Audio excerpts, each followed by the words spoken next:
ছাড়বো না, দাড়ি কাটবো না, বেপরদায় চলবো না। মা বাবার কথা শুনে, শিক্ষকের দোয়া পরামর্শ নিয়ে, আলেম ওলামার পরামর্শ নিয়ে নবীজির আদর্শ ঠিক রাখিয়া চলবো। তওবা করার মতো যদি কারো অন্তর তৈরি হয়, মুনাফিকি যদি না থাকে, খাঁটি তওবার যাদের নিয়ত আছে, দুটো হাত আল্লাহকে দেখায় দাও।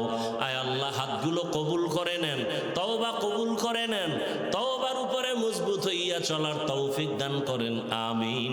আলহামদুলিল্লাহি রাব্বিল আলামিন, ওয়াসসালাতু ওয়াসসালামু আলা সাইয়্যিদিল আম্বিয়া ওয়াল মুরসালিন ওয়া আলা আলিহি ওয়া আসহাবিহি আজমাইন।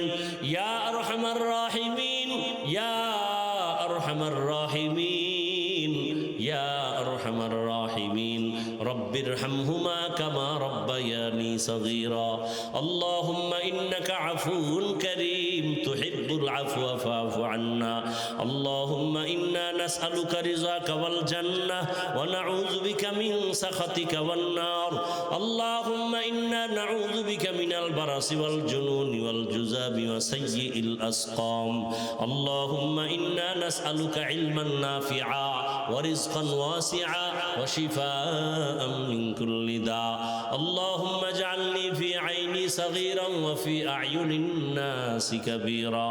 ও দয়ার মালিক, গুনার বোঝা নিয়ে আপনার দরজায় হাজির হয়ে গেছি আল্লাহ। কত উলামায়ে কেরাম, মুরব্বী, হাজী সাহেব, ব্যবসায়ী, চাকরিজীবী, আমার কলিজার যুবক বাবারা, ছাত্র ভাইরা, পর্দার আড়ালের মা বোনেরা হাজির হয়েছে। দয়া করে আমাদেরকে মাফ করে দেন, আমাদের তওবা কবুল করে নেন।